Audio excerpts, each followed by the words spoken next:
Hey guys, Rich here. This is Brick Scene. Look, there's nothing really new on the horizon that I'm keen on reviewing at the moment, so I've been scouring the local marketplace and we're going old school today.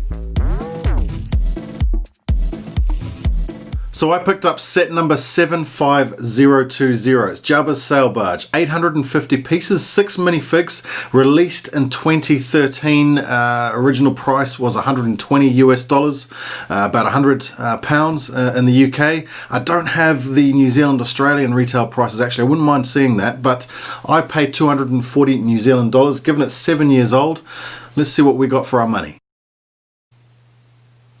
Okay, we'll start with the barge and the overall shape. Look, it's a great shape. I actually prefer probably the shape of the older one slightly better. You know, this one's got a bit of a longer nose here down the front, but look, overall the shape is great. It's a good size.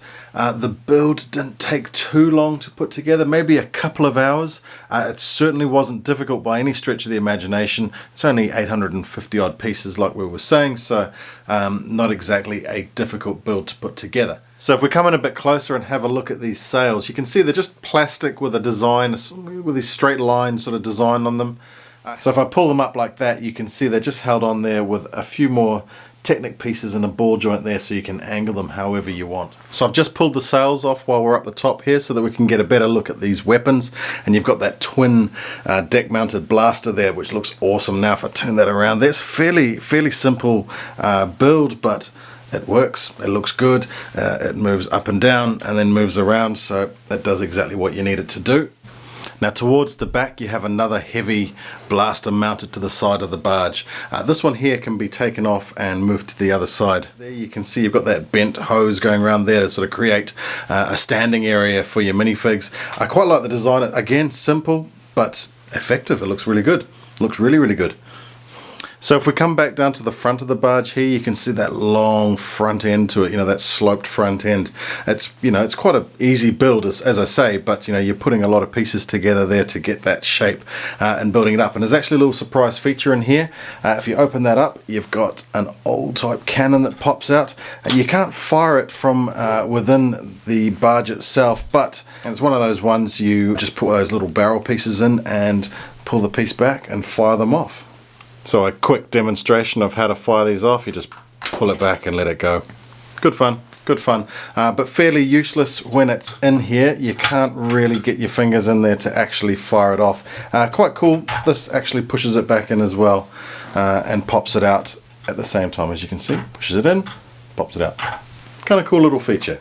Now coming down the side of the barge here, you can see you've got some panels that open up, sort of shutters that open up there to allow the minifigs to see out. You've also got those rear stabilizer fins that stick out there. They actually come in and out for reasons that you'll see in a second when I open the set up. But if we come around to the back, you can see you've got those angled pieces going up.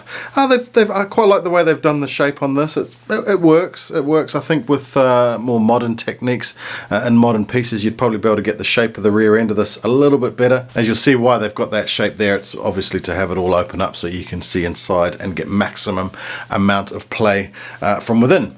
Just coming around to the other side of the back here, again you can see the other side of that stabilizer fin and of course those little vents, or I guess that's some sort of propulsion down the bottom there. I like the angles that they've managed to get on this thing. They certainly got the angles of the hull going up and that nose as well as that rear end. It's all right, and it's all quite good given that, you know, this set is a good 7-8 years old, and like I say, maybe the more modern pieces and the modern techniques, you'd probably be able to fill that in, have the same play features with less gaps and maybe a bit more of a tidy finish. Okay, so to access inside the barge itself, you need to flick some panels down on the side there. So you need to put that blaster away, the fin away as well, and this folds down so it's nice and flat there. You can also push these pieces down at the back. That's where you had that ugly shape. And of course the pieces go down exactly the same on the other side as well. So as you can see, when we've got all those pieces open, you actually have pretty good access in there.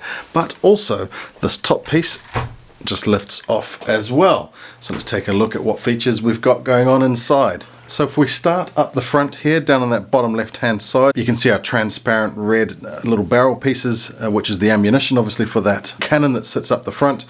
You've got some sort of jail or prison type scenario going on there with the barred up windows and that door which just opens that way. You also have a frying pan there, a chicken bone hanging from the ceiling, as well as that fish. So if I just pull that a little bit closer, you can see you've got that square barrel piece with that printed tile on top and another slightly deeper pot there on the right hand side. So coming through into the center section, you can see you've just got a few tiles there, those green and red tiles with a single square jumper in the center. That's obviously for Jabba to sit. He takes up quite a bit of space. So this whole center section is for putting your Jabba fig. So if we come through to the back here, you can see that weird instrument that Max Rebo plays. You see him playing on the barge. It's just a strange little build. It sort of swivels around, but he sits in the middle there. Looks quite cool, actually. I'll put him in a second once we've taken a look at the minifigs. So there's a few stickers on the set, mainly around the shutters there, and a couple of stickers to create that sort of shield type shape on those square tiles underneath the shutters. Nothing too major. Definitely doesn't detract from the model at all. Probably quite necessary in all honesty. So let's get into the minifigs then. First up is our favorite bright blue musician. It's Max Rebo. He comes with those tiny short little legs. He is all blue. That rubbery type head as well. The oversized head with those massive ears and that big snout as well. Look, I quite like this minifig. Very collectible. Very hard to find these days. So just turning him around there so you can see the back of that head mold as well. Look, a very, very cool fig, and I'm glad that I finally picked him up with this set. Next up is Reese, the three-eyed goat-looking type alien. Look, great head mold, really, really cool head mold. Again, that sort of soft rubbery type material used there, but look, really good details. I can't see them changing this head mold for any good reason anytime soon if they do make this minifig again, because it's really, really well done. The torso, just some basic sort of stripe printing there with a belt with the silver pockets on either side and plain brown legs. So just turning him around there, you can see that printing on the torso carries on round to the back. Next up is our Weequay Skiff Guard. I've always been a big fan of this character. I remember when I was young, I actually had one of these guys as an action figure, so I always remember that character and he's always stuck out to me.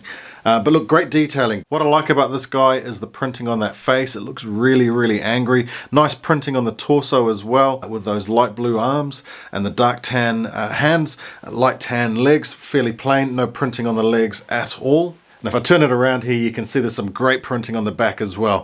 Those ponytails carrying right down into the torso there. Great printing. Should note as well, he also comes with that weapon, which is a spear with an axe piece on the side. But really, really like this minifig. Next up is R2-D2 with the dark tan serving tray with a bottle on the right hand side there and a wine glass, clear wine glass on the left hand side. Look, fairly standard R2-D2 for the time with that light grey head. We've obviously had a couple of updates since then, but look, nice little R2-D2. I like the idea they've put that little plate in there with the drinks on it. Definitely adds to the set. No, really, really cool. Really, really cool. So just turning him around there so you can see the printing on the back of the head. Now, next up is one of probably the most sought after Star Wars minifigs, and probably a minifig that we will not see again. I certainly cannot see Leia being made with this printing ever again, to be honest. It would definitely be a lot more conservative if they did go anywhere near this version of Leia. But look, great printing on this. She's obviously got her slightly angry face going on there, but look, really nice printing on that torso coming down into the legs as well. So just turning around there, you can see the hairpiece has got the gold in it, but also that ponytail comes around that piece on the back, that stud on the back, which holds the chain, which comes with the set as well, that Jabba holds onto. And if I just remove the hairpiece there, you can see the second face on my one unfortunately has a little bit of a scratch over the lips. I'm not too worried about that, but it would have been nice if that hadn't happened. But as you can see, a slightly happier face there on the other side.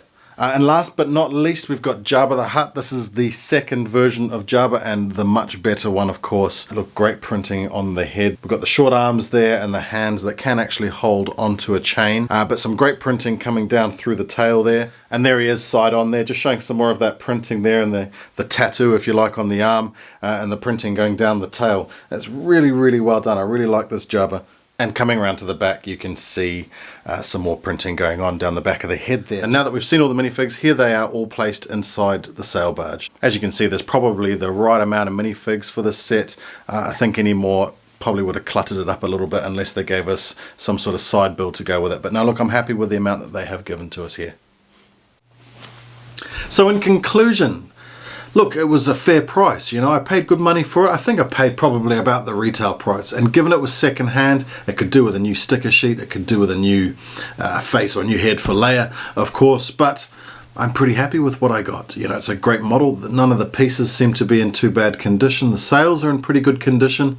Would I buy it again? Of course I would. Of course I would. I don't think we're going to get a set like that anytime again soon, especially with Leia. I can pretty much guarantee that we're not going to get Slave Leia and any guys again anytime soon. So 240 New Zealand dollars. What you got to bear in mind, being in New Zealand, that some sets, you can't find here very easily. So even to get them shipped from overseas is going to cost quite a bit of money. So hey, you might find a little bit cheaper somewhere else, but here in New Zealand, $240, which equates to about the retail price.